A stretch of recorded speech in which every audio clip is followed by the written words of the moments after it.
नमस्कार दोस्तों, स्वागत है आप सभी का आपके अपने चैनल पर। दोस्तों, आज आपके लिए लेकर आ चुके हैं राजस्थान बोर्ड कक्षा 12वीं के लिए हिंदी विषय का एक ऐसा पेपर जो आपके बोर्ड एग्जाम 2025 के लिए मोस्ट इंपॉर्टेंट होने वाला है। दोस्तों, अगर आपको कक्षा 12वीं के पेपर में हिंदी अनिवार्य के पेपर में अच्छे नंबर लेके आने हैं तो आपको वीडियो को पूरा एंड तक देखना है और चैनल को सब्सक्राइब करना है, नोटिफिकेशन बेल को प्रेस करना है, जिससे कि कक्षा 12वीं के पेपर आपको दोस्तों ऐसे ही मिल सकें। तो दोस्तों चलिए शुरू करते हैं।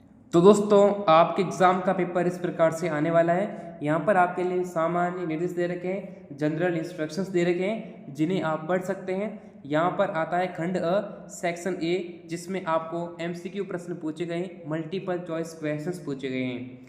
तो देखिए दोस्तों, निम्नलिखित बहुचयनात्मक प्रश्नों के उत्तर अपनी उत्तर पुस्तिका में लिखना है। जो यहाँ पर आपकी जो आंसर सीट है उसके अंदर लिखना है। जो ऑब्जेक्टिव प्रश्न दिए गए हैं, एक एक नंबर के सवाल यहाँ पर होने वाले हैं। पहलवान की ढोलक पाठ के रचयिता कौन है, आपको बताना है।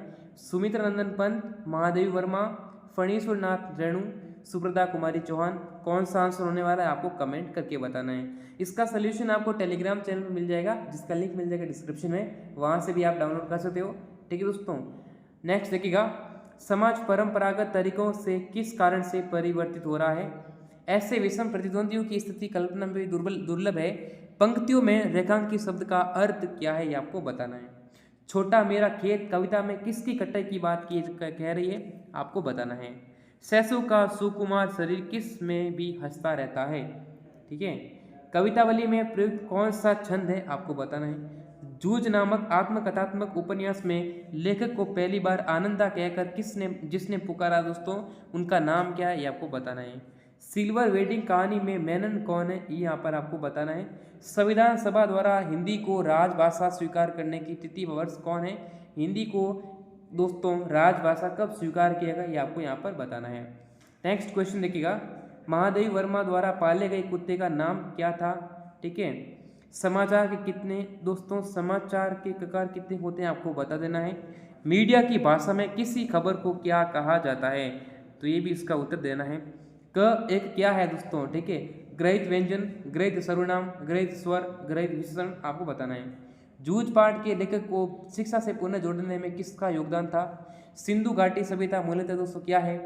अरे ये वेडिंग एनिवर्सरी वगैरह सब गोरे साबों के चोचले हैं, कथन दोस्तों किसका है, किसने ये कहा था। नेक्स्ट आपके सामने क्वेश्चन दे रखा है। तो दोस्तों, अगर आपको राजस्थान बोर्ड कक्षा 12वीं के पेपर डाउनलोड करने हैं तो सिंपली आपको कुछ नहीं करना है, आपको बस गूगल ओपन करना है और गूगल या जो क्रोम ब्राउजर है उस पर सर्च करना है स्टडी मंदिर। स्टडी मंदिर आपको सर्च करना है, लिंक मिल जाएगा डिस्क्रिप्शन में। दोस्तों, सर्च करने के बाद दोस्तों नीचे आना है, यहाँ पर लिखा गया RBC 2025 लिखा हुआ है, RBC क्लास 12 पेपर 2025 पे क्लिक करना है। इस लिंक पर क्लिक करके कक्षा 12वीं के पेपर आप डाउनलोड कर सकते हैं दोस्तों, तो लिंक इन डिस्क्रिप्शन। तो यहाँ पर जो क्वेश्चन पूछे गए रिक्त स्थानों की पूर्ति करना है, जो यहाँ पर फिल इन द ब्लैंक्स वाले क्वेश्चन से पूछे गए हैं। तो यहाँ पूछा गया क्वार्टरली शब्द के लिए हिंदी पारिभाषिक शब्द कौन सा है। तो क्वार्टरली को दोस्तों हिंदी में क्या कहते हैं, तो इसे कहते हैं दोस्तों त्रैमासिक। क्या कहते हैं दोस्तों, त्रैमासिक। ठीक है, तो ये आपको पता होना चाहिए। ज्ञापन शब्द के लिए अंग्रेजी पारिभाषिक शब्द कौन सा होने वाला है। ज्ञापन को इंग्लिश में क्या कहते हैं, तो दोस्तों क्या कहते हैं, मेमोरेंडम कहते हैं। ठीक है, मेमोरेंडम। ठीक है, तो ये आपको पता होना चाहिए, MEMORANDUM। ठीक है, तो ये मेमोरेंडम की स्पेलिंग हो जाएगी। इस प्रकार से आपको बताना रहेगा। तो ये आंसर करना है।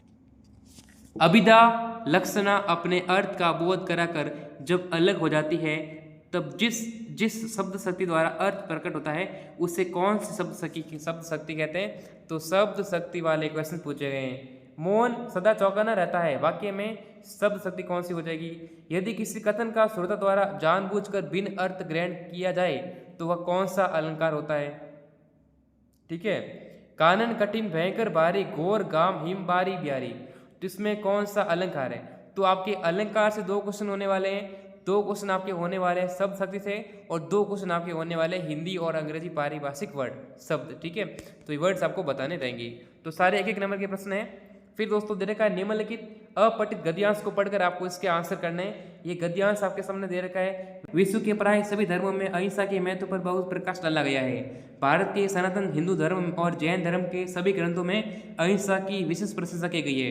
तो ये पूरे अहिंसा के बारे में दोस्तों एक चैप्टर दे रखा है, धर्मों के बारे में दे रखा है पूरा आपके पैसेज।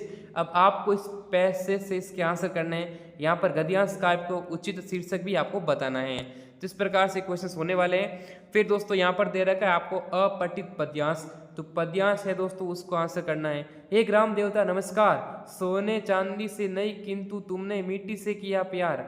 तो दोस्तों ये सारे जो है क्वेश्चंस होने वाले हैं, इसमें कर लेना रहेगा, ठीक है दोस्तों। तो यहाँ पर जो दोस्तों दानों दानों में फूट रहे, इसमें आपको करना है। क्वेश्चन पूछे गए यहाँ पर दोस्तों, कवि किसको नमस्कार करता है, कवि ग्राम देवता को नमस्कार क्यों कहता है। तो सारे क्वेश्चन आपको यहाँ पूछे गए और इसके आंसर आपको करने हैं। फिर आता है दोस्तों खंड ब, जिसमें आपको 40 वर्ड्स के अंदर आंसर लिखना है। तो सारे दोस्तों ये जो क्वेश्चन होने वाले हैं वो 2-2 नंबर के क्वेश्चन होने वाले हैं। फिर दोस्तों यहाँ पर दे रखा है सेक्शन सी खंड स, जिसमें आपको यहाँ पर क्वेश्चन पूछे गए हैं दोस्तों, वो यहाँ पर डिस्क्रिप्टिव प्रश्न पूछे गए हैं, यहाँ पर लिखना रहेगा। जैसे कि दोस्तों, मनुष्य का मन बंद नहीं रह सकता, इस कथन की सत्यता में लेखक जैनेन्द्र कुमार कौन से तर्क दिए हैं ये बताना है। और ये अर्थों में दिए गए प्रश्न है। क्या कला की प्रासंगिकता व्यवस्था की मुखापेक्षी है अथवा उसका कोई स्वतंत्र मूल्य भी, अपने उत्तर के पक्ष में प्रमाण आपको करना है। तो ये भी दोस्तों अथवा वाले सवाल, ये 3-3 नंबर के सवाल जो है अथवा वाले पूछे गए हैं, टेक्स्ट बुक से संबंधित क्वेश्चन पूछे गए हैं। और एक दोस्तों ये क्वेश्चन पूछा गया है, फणीश्वर नाथ रेणु अथवा आलोक धनवा का परिचय देना है। दोस्तों यहाँ पर जो कवि परिचय और लेखक परिचय आपसे पूछा गया है, तो ये मोस्ट इंपॉर्टेंट क्वेश्चन होने वाला है। फीचर व समाचार में डिफरेंस क्या है, अंतर लिखना है। गांव नहीं रहे गांव विशेष पर आपको एक आलेख लिखना है। तो यहाँ पर आपके सवाल होने वाले 3-3 नंबर के। फिर दोस्तों यहाँ से आता है खंड द सेक्शन डी, जिसमें आपको दोस्तों पद्यांश की सप्रसंग व्याख्या करनी है, ठीक है। ये दे रखा है आपको इसकी सप्रसंग व्याख्या। पहले आपको प्रसंग लिखना है, प्रसंग एवं संदर्भ लिख सकते हैं, ठीक है। उसमें आपको डालना पड़ेगा कि कौन से चैप्टर से दे रखा है, कौन इसके कवि है, उसके बारे में ब्रीफ करना है। और फिर दोस्तों होने वाली व्याख्या, ठीक है। तो व्याख्या में क्या करना रहेगा, व्याख्या में आपको इसकी पूरी जो है आज से स्पष्ट करना है, पूरा इसका अर्थ लिखना है, ठीक है। तो ये आपको करना रहेगा। और ये क्वेश्चन आपका अथवा में दे रखा है, तो दोनों में से एक क्वेश्चन करना रहेगा। फिर दोस्तों यहाँ से आता है दोस्तों गद्यांश, गद्यांश की भी आपको सप्रश्न व्याख्या करनी है, 6 नंबर का सवाल है। ये भी आपके अर्थों में दे रखा है, दोनों में से एक क्वेश्चन आपको करना रहेगा। तो दोस्तों गद्यांश में भी सेम करना रहेगा, आपको सप्रश्न व्याख्या करनी है। तो पहले प्रसंग या फिर संदर्भ लिखना है और इसकी व्याख्या करनी है। आपको बताना कि कौन से चैप्टर से दे रखा है, पाठ्य पुस्तक का नाम क्या है और इसके लेखक कौन है, उसके बारे में थोड़ा सा आपको इसमें ब्रीफली लिखना है। और फिर आपको डिटेल वे में लिखना पड़ेगा दोस्तों व्याख्या के अंदर, ठीक है। तो इस चीज़ का आपको ध्यान रखना है, ऐसे आप व्याख्या कर सकते हो। 17वां प्रश्न दे रखा है, सचिव माध्यमिक शिक्षा बोर्ड राजस्थान अजमेर की ओर से बोर्ड की पाठ्य पुस्तकें क्रय करने की सूचना हेतु विज्ञप्ति आपको तैयार करनी है। यहाँ पर विज्ञप्ति लिखनी है दोस्तों। और ये अर्थों वाला पूछा गया, 4 नंबर का सवाल है। प्रधानाचार्य राजकीय उच्च माध्यमिक विद्यालय बाड़मेर की ओर से कार्यालय में स्टेशनरी सामग्री क्रय करने हेतु एक निविदा लिखनी है, एक टेंडर आपको लिखना है। तो आपको विज्ञप्ति और यहाँ पर जो निविदा है, दोनों में से एक क्वेश्चन करना है। 4 नंबर का सवाल आपका होने वाला है। निम्नलिखित विषयों में से किसी एक विषय पर आपको सार गर्भित निबंध लिखना है। सबसे मैं यहाँ पर दे रही 300 वर्ड्स के अंदर आपको जो है लिखना है, 5 नंबर का सवाल है। जैसे दोस्तों यहाँ देगा, देखिएगा, राजनीति में स्त्रियों की भूमिका, बढ़ता विज्ञान व घटते संस्कार, विद्यार्थी जीवन में शिक्षक की भूमिका, वीर भोग या वसुंधरा राजस्थान। अब दोस्तों निबंध में आपको दोस्तों जो पहला पॉइंट, देखो निबंध आपको लिखने रहेंगे, पॉइंट डालने पड़ेंगे। हेडिंग डाल के लिखोगे तो दोस्तों अच्छे नंबर मिलेंगे। तो पहला आपको पॉइंट डालना निबंध में दोस्तों, कोई भी निबंध लिखो, आपको लिखना है प्रस्तावना, ठीक है। प्रस्तावना या भूमिका, दोनों में से किसी भी वर्ड को आप लिख सकते हो। तो आपने प्रस्तावना डाल दिया और जो अंतिम पॉइंट होगा 5वां पॉइंट, उसमें आपको लिखना है दोस्तों उपसार, ठीक है। तो दोस्तों उपसार लिखोगे आप तो आपको दोस्तों क्या होगा, अच्छे नंबर मिलेंगे।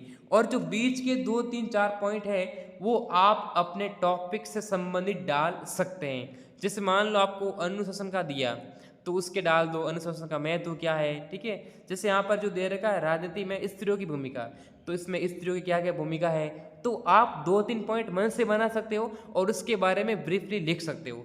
तो हालांकि ये जो पहले दूसरे पॉइंट है ये आपको अवश्य दोस्तों, हर आप कोई भी निबंध लिखो उसमें आपको डालने पड़ेंगे, तो अच्छे से नंबर आपको यहाँ पर मिलते हैं। तो इस प्रकार से आपके एग्जाम में 18 प्रश्न आने वाले हैं राजस्थान बोर्ड कक्षा 12वीं के हिंदी विषय के पेपर में। तो ये आपका मोस्ट इंपॉर्टेंट क्वेश्चन पेपर है। तो वीडियो को लाइक कर देना है, चैनल को सब्सक्राइब कर लेना, नोटिफिकेशन बेल को प्रेस कर लेना है। तो दोस्तों अब विद्यार्थी कमेंट करके पूछेंगे कि क्या सर ये हमारा रियल पेपर है, क्या हमारे एग्ज़ाम का असली पेपर यही है। तो दोस्तों मैं आपको बता देता हूँ, ये आपका एक मॉडल पेपर है, ठीक है।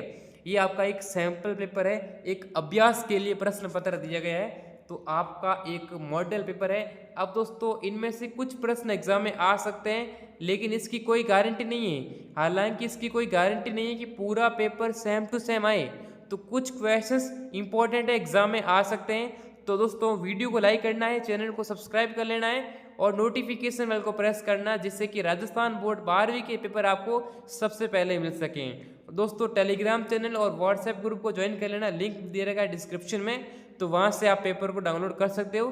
तो दोस्तों इस वीडियो में बस इतना ही, फिर मिलेंगे सभी से नेक्स्ट वीडियो में, तब तक के लिए जय हिंद, वंदे मातरम।